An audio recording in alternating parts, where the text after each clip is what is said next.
Bonjour à tous et bienvenue dans cette nouvelle vidéo. Alors dans cette vidéo, on va faire comme d'habitude l'analyse fondamentale de la semaine. On va parcourir un peu le calendrier économique et voir les éléments, les événements qui peuvent impacter notre trading forex. Et donc tout de suite, on rentre dans le vif du sujet, mais comme d'habitude, avant de commencer, n'oublie pas de liker et de t'abonner, ça fait plaisir et ça donne la force. Alors, la première chose à dire avant même de passer au calendrier économique, c'est de regarder tout ce qui est facteur extérieur. C'est-à-dire tout ce qui peut impacter notre trading forex, tout ce qui peut être assez imprévu. Et donc, présentement, le facteur externe qui domine présentement le marché, hein, c'est Trump, voilà, tout simplement. Trump avec ses tarifs. Et donc, l'investiture de Trump, il va prendre ses fonctions à partir du 20 janvier. Mais entre-temps, de maintenant jusqu'à son investiture, on peut avoir des dingueries dans le sens des news qui vont sortir au niveau des tarifs, pour nous éclaircir un peu de la nature de ces tarifs-là. Parce que présentement, on ne sait pas de quelle nature seront ces tarifs-là. C'est-à-dire, est-ce que ça sera des tarifs agressifs? Est-ce que ça sera des tarifs moins agressifs? Alors qu'on sait que Trump, il aime tweeter, vous voyez? Et à n'importe quel moment, c'est pas prévisible. Et vous savez à quel point ces tweets impactent le marché, surtout le forex. Et donc de maintenant jusqu'à son investiture, il peut tweeter par rapport à ça, vous voyez? Et donc faut être prêt, faut vraiment savoir, dans quel cas le dollar canadien, le yuan chinois va monter ou baisser en fonction de ce qu'il va dire, vous voyez? La base, c'est quoi? La base, c'est je vais vous montrer un exemple très simple. Ça, c'est le FF Swing Trader que j'avais écrit le 31 décembre. D'ailleurs, je vous rappelle que le canal est ouvert pour le test gratuit au public. Donc, je vous invite à intégrer le canal. Ça sera le deuxième lien en description. Le premier lien, c'est le lien de la formation. Le deuxième lien, c'est le lien du canal pour tester le FF Swing Trader gratuitement jusqu'en fin de ce mois. Et donc, l'article que j'avais écrit ici, ça parlait un peu de l'USD CAD. Ça, c'est une raison que je vais vous montrer. Par exemple, Trump, je crois, le 24 ans. Alors non, plutôt le 26 novembre, il avait tweeté, voilà, il avait tweeté que c'est ce que j'avais écrit ici.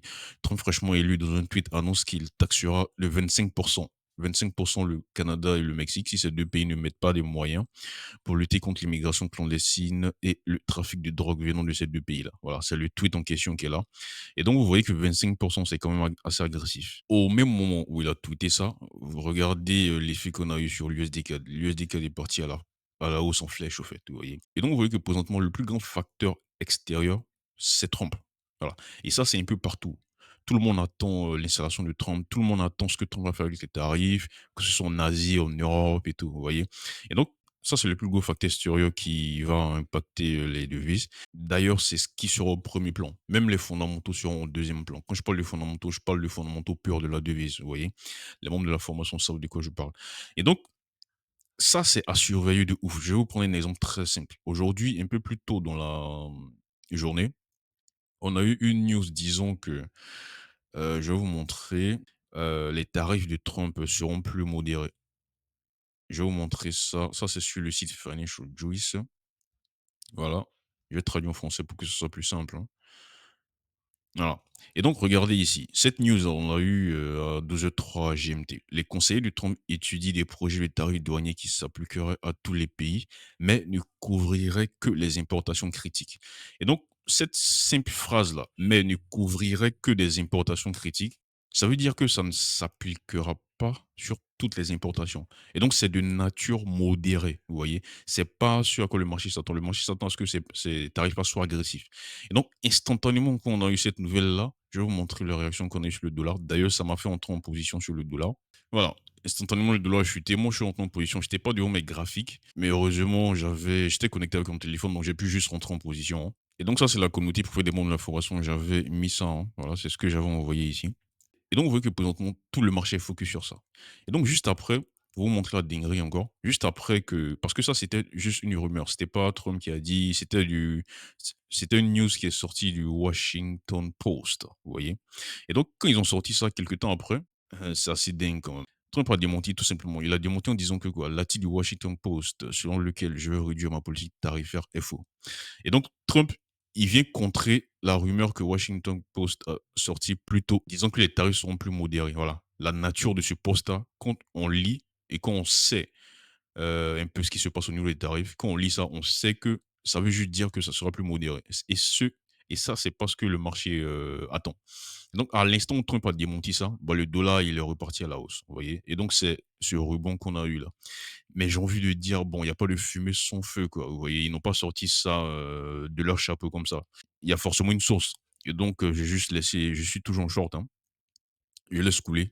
Tout simplement, j'ai juste pris 40 de profit pour sécuriser la position et j'ai déplacé mon SL ici. Voilà, et donc même si je prends, le SL est tapé et après ça va me sortir aux alentours de break-even. Donc il y a plus de risque sur cette position. Et donc vous voyez que présentement, c'est Trump. On est en train tout le monde est arrivé sur Trump. L'euro sera beaucoup impacté par rapport à Trump parce que l'euro, de un, lui, il y a aussi les tarifs qui vont jouer sur l'euro et il y a aussi le dollar. Si les tarifs de Trump sont exagérés et tout, le dollar va performer et l'euro sera plombé encore. Vous voyez, donc l'euro, lui, sera deux fois plus plombé. Si les tarifs sont modérés, bah, l'euro, lui, va performer. Je vais vous montrer d'ailleurs à l'annonce. Voilà, voici comment l'euro a performé suite à l'annonce là. Ça, c'est aussi mêlé avec les chiffres qu'on a eu, d'inflation qu'on a eu en Europe un peu plus tôt aussi dans la journée. On va en parler un peu, on va en parler tout à l'heure. Et donc, ça, c'est le facteur externe, c'est lui qui va dominer présentement. Donc, vraiment surveiller tout ce qui sortira, là, qui concerne des nouvelles concernant les tarifs que Trump va appliquer, tout simplement. Et donc une fois que ça c'est dit, on entre maintenant dans le vif du sujet. Alors aujourd'hui, le lundi 6 janvier, on n'a pas eu grand-chose. On a eu des chiffres venant de l'Europe, voilà, plutôt des chiffres d'inflation en Allemagne qui sont sortis très positifs. Je vais vous montrer ça. Voilà, les chiffres d'inflation sont sortis très positifs ici hein, en Allemagne. Les chiffres préliminaires, c'était super bien. On a même aussi eu des chiffres PMI qui sont sortis aussi super bien en Allemagne, en France, hein. Globalement, on a eu de très beaux chiffres en Europe présentement. Et donc, ça fait que présentement, c'est l'euro qui performe sur la journée, hein. C'est la devise la plus performante sur la journée, voilà. L'euro ici, il est en tête en bleu. Il y a eu des bons chiffres sur cette journée et ensuite il y a le dollar qui s'affaiblit un peu. Donc tout ça, ça pousse l'euro à la hausse. Et donc c'est l'euro qui performe présentement ici. Hein, vous voyez que c'est le dollar qui sous-performe ici suite à cette annonce-là. Et donc, mon avis sur l'euro, c'est quoi? Je l'ai partagé dans la communauté privée des membres de la formation. Je vais vous montrer ce que j'avais dit par rapport à ça, par rapport à l'euro. Et ensuite, je vais vous montrer sur quoi je me basais pour faire cette analyse. Alors, concernant l'euro, c'était par rapport à un exercice que j'avais donné à un membre de la formation. Et donc, il avait fait l'exercice sur l'euro, mais il avait omis de parler des tarifs parce que présentement, c'est ce qui va impacter. C'est sur ça que tout le monde est tourné, quoi, tout simplement. Et donc, ce que j'avais dit, c'est quoi? C'est que vous pouvez aussi ajouter les tarifs et le tweet de Trump. Voilà, en fait, Trump prend en fonction, voilà, c'est ce que je disais au début, hein, tout de suite. Et donc, si par exemple, ça te déçoit, par exemple, si à travers son potentiel tweet, il laisse penser que les tarifs seront progressifs, par exemple contre la Chine, et ben, le dollar va chuter. Et donc, c'est un peu c'est ce qu'on a eu aujourd'hui. La rumeur qu'on a eu aujourd'hui, c'est une rumeur du style les tarifs seront modérés. Et donc, le dollar a chuté, tout simplement. Et ensuite, moi, ma position sur l'euro, c'est quoi? C'est que, on va voir comment est-ce que le marché positionne au niveau de l'euro présentement, ECB. Voilà, ECB. Déjà, lors de la dernière réunion du taux d'intérêt en Europe, la Banque centrale est sortie, elle a baissé les taux et même elle a revu ses prévisions de croissance et d'inflation à la baisse. Et donc, normalement, quand on a ce genre d'événement-là, c'est-à-dire baisse de taux et puis tu revois tes prévisions de croissance et d'inflation à la baisse, ça c'est baissé pour la devise. Mais vous allez constater que lors de cette réunion, la Banque centrale a baissé les taux, elle a revu à la baisse ses prévisions de croissance et d'inflation, mais l'euro n'a pas vraiment bougé au fait. L'euro n'a pas gravement baissé. Vous voyez pourquoi? Parce que ça fait assez longtemps que le marché est dovish sur l'euro. On a tellement pricé, on a tellement mis dans l'euro de mauvaises nouvelles que regardez son niveau. Je vais mettre l'indice de l'euro ici. Les fondamentaux sont baissiers et tout. Voilà. On chute, ça fait assez longtemps. Vous voyez, ça c'est un graphique en 4 heures. Et donc, et donc c'est tellement baissier. Si on regarde les données du CFTC, vous allez constater ici que l'euro il est en territoire survendu de ouf, au fait. Alors, euro. Voilà, regardez les positions sur l'euro ici, institutionnel. On est trop bas. Et donc, moi, malgré que, voilà, les fondamentaux sont baissiers et tout, je suis assez réticent d'encore chasser l'euro à la baisse. À moins qu'on ait vraiment une nouvelle, par exemple, sur le dollar qui est ultra haussier, pour que je prenne, par exemple, l'euro USD à la baisse. Mais si c'est pas le cas, je suis assez réticent encore de chasser l'euro à la baisse. Je vais plutôt guetter des rebonds de l'euro. Parce que si tu as des catalyseurs dans le sens inverse, par exemple, ce qu'on a eu aujourd'hui, des chiffres d'inflation solides, dans le dollar qui sous-performe, la montée peut être très intéressante en termes de correction. Vous voyez? Et donc, c'est mieux de guetter ce genre de mouvement-là. Pour moi, hein, ça c'est personnellement pour moi, qu'encore du chasser l'euro à la baisse. Ça ne veut pas dire que l'euro ne peut pas chuter encore, non. Une devise peut rester survendue pendant assez longtemps, pas de problème, elle va continuer à chuter. Mais personnellement, je suis réticent, voilà, à partir chasser l'euro encore à la baisse. Parce que le marché est déjà trop positionné de manière baissière sur l'euro. Pourquoi? Regardez, jusqu'en fin de cette année, le marché price, fin 2025, le marché price a déjà pricé au fait. 100% déjà mis dans l'euro, plus de 100 points de base de baisse au niveau de la banque centrale. Et donc, 4 baisses de taux sont déjà pricées dans l'euro. Et donc, vous voyez que c'est déjà beaucoup. Vous voyez, déjà lors de la prochaine réunion, le marché est quasi à 100% positionné pour qu'on baisse les taux. Et donc là, on est déjà ultra baissier sur l'euro. On a déjà mis tout ça dans l'euro, en fait. Donc, c'est pour ça que je suis plutôt réticent à chercher l'euro encore à la baisse, vous voyez, à moyen terme. Sinon, sur de mauvais chiffres, sur d'ultra mauvais chiffres, bon, on peut continuer à prendre l'euro à la baisse, mais personnellement, ça sera sur le court terme. Et donc, je trouve que les positions les plus attractives sur l'euro, c'était plutôt des rebonds, tout simplement. Sur quoi? Sur des chiffres assez solides qu'on peut avoir au niveau de l'Europe. Et donc, c'est ce qu'on a eu aujourd'hui. Donc, si vous regardez l'euro USD, déjà, l'euro, c'est la devise qui performe sur cette journée. Et l'euro USD, voilà, on a eu quand même un sacré bond, hein, voilà. Aussi poussé par la faiblesse du dollar. Alors, demain, la journée va commencer très bien, très tôt d'ailleurs, 7h30 GMT, avec les chiffres d'inflation en Suisse. Alors, la Suisse, lors de la dernière réunion du taux d'intérêt, d'abord, je vais mettre le graphique du franc suisse ici. Voilà, ça, c'est l'indice non pondéré, c'est-à-dire ça montre la performance du franc suisse par rapport aux devises majeures, voilà, aux devises qui ont été utilisées pour construire l'indice. Et donc, vous voyez que on est toujours dans ce range-là. Même si récemment, on a quand même chuté au niveau du franc suisse. Pourquoi? Parce qu'on a remarqué que la Banque centrale suisse, je vais vous montrer ça, Switzerland Foreign Exchange Reserves. Et donc, on a constaté que récemment, la Banque centrale suisse a commencé à booster à la hausse ses réseaux de devises étrangères. Quand tu boostes tes réseaux de devises étrangères, ça veut dire que tu comptes affaiblir ta devise. Donc, ce qu'on a observé ces derniers temps, c'est la faiblesse du franc suisse ici. Ça, c'est un graphique en daily. Et donc, vous voyez qu'on n'a toujours pas cassé ce niveau de support-là. Et donc, pour moi, c'est pas encore assez convaincant pour shorter du franc suisse encore sur le long terme. J'ai pris une position, c'était sur le 4 CHF. Je vais vous montrer ça. Ça, c'est dans la communauté, hein, pour les membres de la formation. Alors, le 4 CHF, voilà, c'était cette position-là sur le 4 CHF. Voilà. Mais sur le long terme, je suis pas encore très convaincu. Pour moi, on doit casser ça. Voilà, sur l'indice non pondéré, vous voyez. Et donc ça, qu'est-ce que ça montre? Ça peut montrer un début d'intention de la Banque centrale suisse voilà, de vraiment commencer à affaiblir la devise. Pourquoi? Parce que lors de la dernière décision de taux d'intérêt au niveau de la Banque centrale a effectivement baissé les taux d'intérêt, voilà, mais son discours n'a pas suivi, quoi. C'est-à-dire que fallait vraiment qu'elle signifie dans son discours. En gros, on voulait un discours dovish.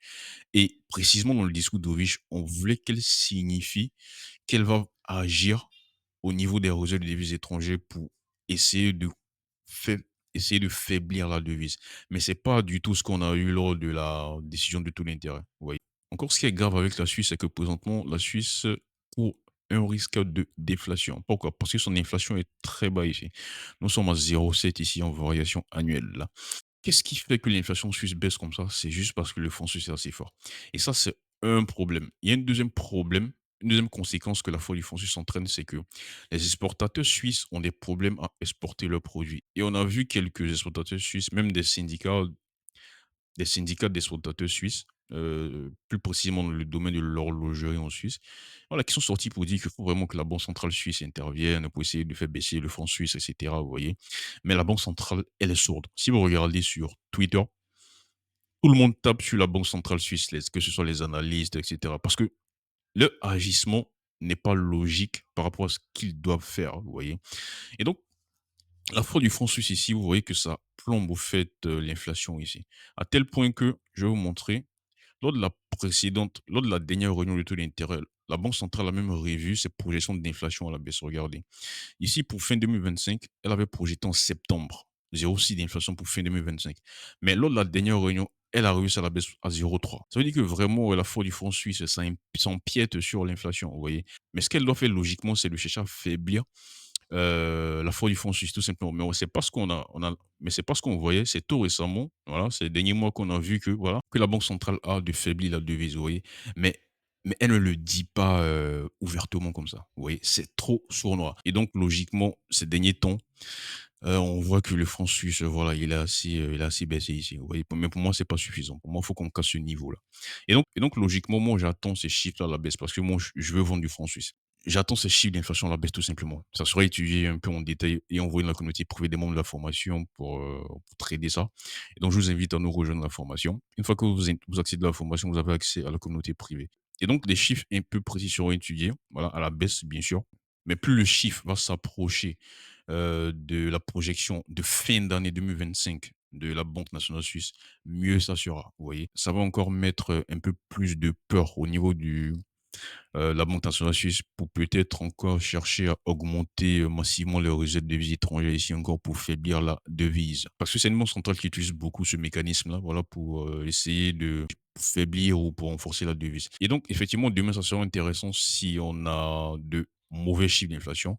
Bah, la paire la plus intéressante à trader sera l'euro CHF tout simplement parce que on a commencé à avoir des bons chiffres en Europe. La manière dont le marché est baissé sur l'euro, on n'a pas vraiment besoin de gros éléments, de gros. Faut juste de petites bonnes nouvelles pour que l'euro performe parce qu'on a trop baissé. Corriger un peu, vous voyez. Et donc, la meilleure paire à trader si on a de mauvais chiffres d'inflation demain, c'est l'euro CHF. Pourquoi? Déjà parce que le principal partenaire économique de la Suisse, c'est l'Europe. Et donc, il faut que le taux de change entre l'euro et le franc suisse soit assez stable. Et donc, vous voyez que là, on a baissé gravement. Et donc, si on a le mauvais chiffre d'inflation de demain, voilà, bon, on peut monter, hein. On peut monter pour partir chercher les 0,95. On peut même monter un peu plus haut.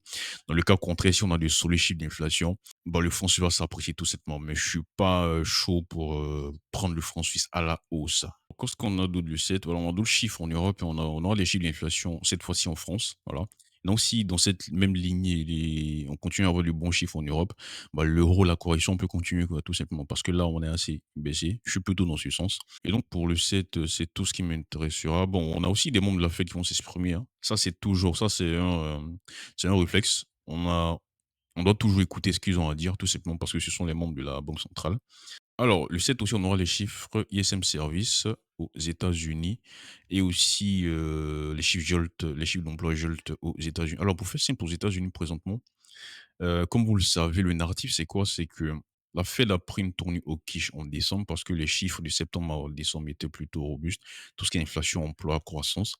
Et donc, en décembre, elle a haussé son ton. Elle a effectivement baissé les taux, mais elle a haussé son ton. Comment est-ce qu'on a vu qu'elle a haussé son ton? Elle a revu à la hausse ses projections de tout ce qui est inflation, croissance, vous voyez, pour l'année 2025. Et elle a même baissé ses projections de baisse de taux. C'est-à-dire que avant, on pensait qu'elle allait plus baisser les taux, mais elle a revu ça à la baisse. Elle a seulement projeté 2 baisses de taux pour 2025. Et donc, elle était plutôt au quiche. C'est pour ça que le dollar est parti à la hausse. Donc, c'est pour ça que présentement, fondamentalement, purement le dollar aussi, vous voyez? Ça n'a rien à voir avec, les facteurs extérieurs du style, Trump et cetera. Non, fondamentalement, purement le dollar haussier à cause de ça. Et donc si on a des chiffres aux États-Unis cette semaine qui partent toujours dans le sens, de chiffres robustes, solides, et cetera, bah, ça va toujours entrer en ligne de compte, de ce que la Fed a dit précédemment, du ton hawkish de la Fed. Donc ça nourrit les fondamentaux purs du dollar qui sont haussiers et donc fondamentalement, purement le dollar est haussier. Mais, il y a un gros mais, comme vous avez vu tout à l'heure, vous avez vu l'impact de la rumeur qui est sortie sur Trump et la baisse du dollar. Vous voyez? Et donc ça nous met dans un environnement assez compliqué à trader. Et donc, il faut vraiment faire très attention maintenant quand on prend position jusqu'à ce que Trump soit investi, au fait. Une fois que Trump est investi et que tout est sur la table, on sait un peu le plan au niveau des tarifs et tout, bah, c'est plus simple. Mais là, tout peut sortir à n'importe quel moment pour aller en contresens des fondamentaux purs alors que tu es en position, acheteur sur le dollar, vous voyez? Et donc vous voyez que ça met un peu plus d'incertitude et donc ça, c'est bien d'avoir ça en tête. Et donc pour moi, le plus simple, ça sera que ces chiffres-là déçoivent, voilà, que ces chiffres-là déçoivent pour shorter du dollar. Parce que présentement où le dollar est, c'est toujours assez élevé. D'ailleurs, je suis déjà en position sur le dollar comme j'ai montré au début, hein. Pour que le dollar continue à chuter, il faut qu'on ait des chiffres, mauvais déjà, DSM Service ici et aussi des mauvais chiffres Jolt, tout simplement. Et donc cela sera étudié en détail et partagé dans la communauté privée des membres de la formation. Mais en scalping, on ne va pas regarder tout ça. Parce que quand on traite les annonces économiques, on ne va pas regarder tout ça, non. On veut juste de la volatilité sur le court instant. Et donc ça m'intéresse de trader ça à la hausse comme à la baisse en scalping, tout simplement. Puisque je vais trader cette annonce économique, là, l'ISM Service, bah, je vais utiliser ces chiffres-là et je serai ouvert à prendre ça à la hausse comme à la baisse. Voilà, je ne sais pas si vous voyez de quoi je parle. C'est différent de la position sur le long terme, sur le moyen long terme. Voilà. Et donc ensuite, on passe au 8. Le 8, on aura les chiffres d'inflation en Australie. Alors l'Australie, déjà, il faut voir que dans la dernière réunion de taux d'intérêt, la banque centrale aussi a commencé à changer son ton. C'était moins au quiche que ce qu'on a l'habitude de voir. Voilà, parce que la banque centrale, voilà, parce que la banque centrale d'Australie, dans son discours, déjà, elle a dit qu'elle a reconnu que voilà, l'inflation ici, déjà, est à son target. L'inflation globale, hein, je vais vous montrer. Voilà, vous voyez qu'il est dans la bande ici rose, il est, il est à son target. Mais l'inflation core en Australie est toujours élevée, c'est toujours à 3,5. Je vais vous montrer ça sur Trading Economics. Donc, elle a effectivement reconnu que même si l'inflation globale est à son target, l'inflation core reste toujours élevée en Australie, vous voyez. Voilà, on est à 3,5 ici, l'inflation core en Australie. Mais aussi, ce qu'elle a ajouté, c'est qu'elle a dit que les éléments qui font pression sur l'inflation pour que ça monte commencent à s'atténuer, vous voyez. Alors que ça, elle ne disait pas ça dans les précédents rapports. Et donc, son ton était moins au quiche que d'habitude. Et donc, je vous rappelle qu'en Australie, eux, ils n'ont pas encore commencé à baisser les taux. Les taux sont toujours assez hauts en Australie. Je vais vous montrer ça. Ils n'ont pas encore commencé à baisser les taux. Et donc, eux, ils cherchent maintenant à commencer à baisser le taux d'intérêt. Vous voyez. Et donc, si en Australie, on est toujours à 4,35 de taux d'intérêt, voilà. Vous voyez, on est toujours à 4,35 taux d'intérêt. On n'a pas encore commencé à baisser les taux. Et donc, ces taux d'intérêt élevés là même commencent à empiéter sur la croissance en Australie parce qu'on a vu que les derniers chiffres de croissance en Australie, c'était plutôt assez mauvais. On a cassé la barre des 1%, on est tombé à 0,8%. J'ai eu un très beau trade avec ça. Et donc, vous voyez que la Banque centrale aussi, Madame Bullock, lors de la conférence de presse, a reconnu ça, hein. Elle a reconnu que voilà, on commence à avoir des signes d'affaiblissement au niveau de la macro en Australie parce que voilà, les taux d'intérêt sont assez élevés.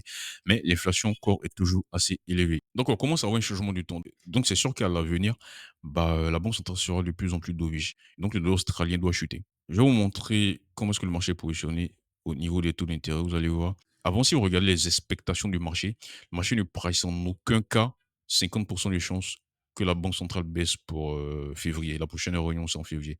Le marché n'était pas du tout aligné avec ça, hein. Il n'y avait pas du tout le pricing à 50% pour baisse de taux. C'est grâce aux mauvais chiffres de croissance qu'on a eu à la sortie de la Banque centrale que le marché a commencé à pricer plus de probabilités que la Banque centrale baisse les taux. Il y a Goldman Sachs qui a partagé dans un article, j'ai partagé ça dans la communauté privée, ils pensent que la Banque centrale va baisser en février. Voilà, pour l'instant, c'est du 50-50. Voilà. Donc, qu'est-ce qui peut faire que ça va basculer ou 70, 75, 80 de chances que la banque centrale baisse en février, bah, ce sont de mauvais chiffres d'inflation, tout simplement.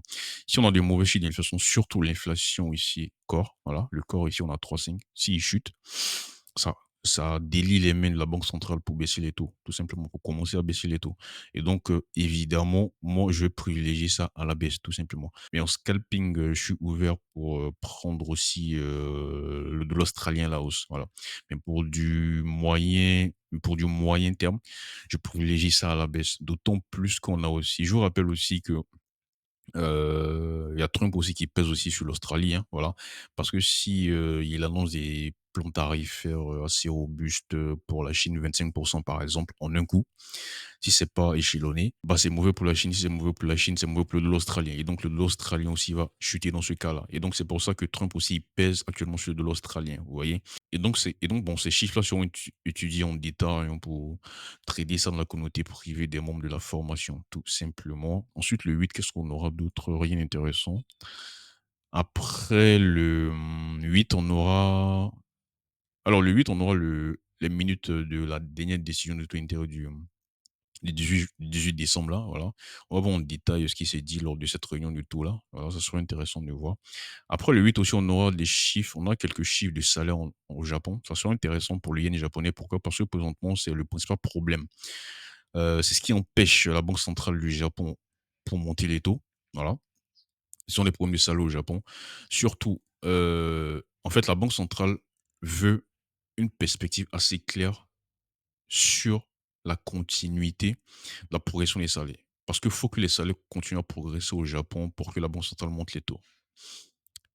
Mais présentement, on n'est pas sûr que les salaires vont continuer à monter parce qu'il y a un problème avec les petites entreprises au Japon. Les petites entreprises, les PME au Japon prennent la majeure partie de leurs bénéfices pour augmenter les salaires. Et donc ça, c'est pas tenable sur le long terme. Donc ça pose un problème. Alors que les PME, ils embauchent 70% de la main-d'œuvre. À chaque fois que tu prends tes bénéfices pour augmenter les salaires, bah, c'est pas tenable sur la durée. Et donc ça met un peu du brouillard sur la perspective que les salaires au Japon continuent à monter et donc ça met un peu un frein au niveau, de la banque centrale du Japon pour continuer à monter les taux et donc on aura des chiffres de salaire ici qui sont intéressants, voilà. C'est pour ça que ça sera intéressant, regardez le 8, voilà. Au niveau du Japon, j'ai fait un FF Swing Trader sur ça et je vous invite à rentrer, dans le canal test. C'est le deuxième lien de description. J'ai fait un FF Swing Trader sur ça pour expliquer en détail, la situation présente, au Japon avec la banque centrale et les montagnes russes, que présentement le yen japonais est en train d'effectuer. Et donc ça sera intéressant, regardez le 8. Après, qu'est-ce qu'on aura le 9? On aura les chiffres d'inflation dans les différents États en Allemagne. Bon, ça sera pas intéressant. Pourquoi? Parce qu'on a déjà eu des chiffres, d'inflation, agrégés globalement. Aujourd'hui, en Allemagne, c'était assez bien. D'habitude, ce qu'on a, c'est qu'on a les chiffres dans les États d'abord et ensuite, après, les chiffres agrégés. Donc cette fois-ci, on a eu les chiffres, d'inflation, agrégés d'abord, qui sont sortis pour ici. Donc je vais pas, m'attarder sur ça. D'habitude, j'allais trader ça, mais cette fois-ci, non. Ça ne sera pas intéressant puisqu'on a déjà eu les chiffres globaux. Alors après, on aura les chiffres, on aura les membres de la fête qui vont s'exprimer. On a Barker, le 9 et Barkin aussi, intéressant à voir. On a aussi Briden, la BO, la Banque centrale d'Angleterre qui va s'exprimer, intéressant aussi à voir. On a Schmidt aussi. Ça doit être un réflexe pour vous. C'est-à-dire à chaque fois qu'il y a banquier central qui doit s'exprimer, bah, c'est intéressant de voir ce qu'il a à dire. Ensuite, le 10, on va clôturer avec les chiffres d'emploi aux États-Unis et les chiffres d'emploi aussi au Canada. Alors, aux États-Unis, ici, je vais pas m'attarder sur ça, hein. Globalement, je vous ai dit qu'est-ce que j'attends cette semaine pour le dollar. Je privilégie des chiffres assez mauvais d'emploi pour vendre du dollar parce que je veux que le dollar continue à corriger. Mais si on a des chiffres solides, je vais aussi trader ça à la hausse. Tout simplement, on scalping, je suis ouvert pour les deux sens. Voilà. Donc, ça sera étudié en détail pour les membres de la formation, tout simplement. Et au Canada, ici, je privilégie plutôt le dollar canadien à la hausse. Et donc, j'attends juste des chiffres assez solides d'emploi pour trader le dollar canadien à la hausse, tout simplement. Je privilégie à la hausse. Ça veut pas dire que si, on part à la baisse, ça veut pas dire que si on a des mauvais chiffres, je vais pas shorter, non. Je vais shorter, d'autant plus que présentement le dollar canadien, il a corrigé un peu, vous voyez? Et donc je suis ouvert pour le shorter, mais ça sera plus intéressant à la hausse parce qu'il est toujours, je crois, en zone survendue, hein. On va voir ça ensemble. Voilà, il est toujours quasi en zone survendue ici, donc c'est mieux quand tu as des catalyseurs pour aller dans le sens inverse. En termes de volatilité, c'est plus intéressant à la hausse, le ratio est plus intéressant à la hausse. Et donc, c'est comme ça que je compte me positionner sur ces chiffres d'emploi au Canada, là. Et aussi par rapport au dollar canadien, faut dire que c'est un peu comme le dollar présentement. Tout ce qui est fondamentaux pur du dollar canadien, ça peut passer au second plan. Et c'est ce qui va se passer en réalité. Voilà. C'est tout ce qui est géopolitique, politique qui est présentement au premier plan. S'il y a une devise qui doit sortir du lot, qui sera impactée massivement par les tarifs de Trump, bah, c'est le dollar canadien, tout simplement. Je vais vous montrer un exemple tout à l'heure au début avec l'article que j'avais écrit sur le dollar, sur l'USDK, là, suite au tweet de Trump. Regardez, ça sont 4 heures, hein. Regardez la hausse qu'on a eue là. C'est incroyable quand même. Et donc, s'il y a une devise qui sera impactée par tout ce qui est événements extérieurs, facteurs extérieurs et tout, c'est le dollar canadien.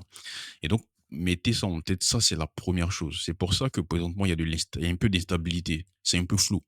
C'est-à-dire qu'il y a plusieurs facteurs qui entrent en ligne de compte et tout. C'est pour ça que je disais à un ami que j'aurais préféré que, pour mon trading, pour le travail, j'aurais préféré que ce soit Kamala qui passe, mais personnellement, je préfère que ce soit Trump qui passe, vous voyez? Pour le travail, Kamala allait apporter de la stabilité, voilà, ça allait être stable et tout. Mais regardez Trump qui vient et regardez tout le bordel dans lequel on est. C'est incroyable quand même, vous voyez? Donc on doit tenir compte de tout ça. Le dollar canadien, présentement, ce qui est au premier plan, c'est la géopolitique et la politique. La politique, présentement, il y a le premier ministre canadien qui va probablement démissionner, hein, voilà, il va démissionner, monsieur Trudeau va démissionner et c'est Poilievre qui va sûrement être le premier ministre, hein. Poilievre, lui, c'est la tête du parti conservateur au Canada. Je sais pas si vous avez vu sa dernière interview avec, Peterson, vous pouvez la voir sur YouTube, sur la chaîne YouTube de Peterson. Voilà, voici Poilievre qui est là, la tête, du parti conservateur. C'est lui probablement qui va remplacer Trudeau, hein. Donc présentement la politique aussi au Canada, c'est très chaud et donc présentement, on attend juste la démission de Trudeau, en fait, tout simplement. Et donc c'est quoi l'impact, potentiel de la démission de Trudeau? Vous savez, quand il y a ce genre d'événement-là qui se passe au niveau du marché, les réactions instinctives qu'on a, c'est comme quand on vous annonce une nouvelle choc. C'est-à-dire, dans un premier temps, vous pouvez être, comment dire? Abasourdi et donc cette même réaction-là sur le marché, elle se, matérialise par une réaction, généralement contraire à ce qui doit normalement être. Et donc Trudeau qui démissionne, normalement, c'est possible pour le dollar canadien. Et donc, dans un premier temps, on peut avoir un petit essoufflement. Et donc, le dollar canadien va baisser, mais très rapidement, on va se retourner à la hausse. Et donc, c'est la réaction logique qu'on devrait avoir sur le dollar canadien, la démission de, de Trudeau. Et pour aller vu, je sais pas si vous suivez vraiment ses agissements et tout. J'ai vu ça sur TikTok récemment, il a beaucoup tapé sur la BOCC, la Banque centrale du Canada. Et donc, je vous invite vraiment à creuser sur ça, hein. Voilà, intéressez-vous, essayez de vous intéresser à tout ça. Et donc, pour élève, lui, ses mesures sont c'est un conservateur et donc il est plus proche de Trump. Ses mesures sont globalement les mêmes choses que Trump. C'est sûr qu'en matière de tarifs et tout, si c'est lui qui est premier ministre, ça sera plus sain pour le Canada, hein, que si c'est Trudeau. Voilà, parce que Trump se foutait un peu de la gueule de Trudeau. Voilà, Trudeau, c'est un libéral. Donc, vous voyez que présentement, le dollar canadien, géopolitique, politique, tous ces fondamentaux purs, c'est au second plan. Et donc, les chiffres d'emploi ici, comme je le disais avant, sur le court instant, on peut avoir de la volatilité, mais si ça part, mais c'est encore mieux si ça part dans le sens de tout ce qui est géopolitique. Si on a déjà des annonces entre-temps, voilà. Si on a des annonces en tant que les tarifs sont modérés au Canada et tout, bah, le dollar canadien va s'apprécier. Donc, si après, tu as Trudeau qui démissionne, bah, ça part dans ce même sens, là, vous voyez. Et en plus, je vais vous montrer présentement le dollar USD cadeau on est actuellement. Voilà, présentement, on est dans un range. On a cassé ce support-là. Cette cassure-là, c'était suite à la news du Washington Post disant que les tarifs seront plus modérés, voilà. Donc on a cassé ça et ensuite Trump a démenti, on est reparti à la hausse comme ça. Et donc l'article que j'ai écrit sur l'USDK, c'est très complet. Je vous invite vraiment à intégrer, le canal, pour le test. Vous retrouverez l'article là-bas. Voilà, je sais pas d'ailleurs si je l'ai mis, je crois que je l'ai mis. Si je l'ai pas mis, je vais le mettre. Et donc, je vous invite à nous rejoindre là-bas. N'hésitez pas à nous rejoindre pour le test, c'est le deuxième nom de description. N'hésitez pas aussi à nous rejoindre dans la formation. Si vous avez des questions, laissez-les en commentaire et on se dit à très bientôt.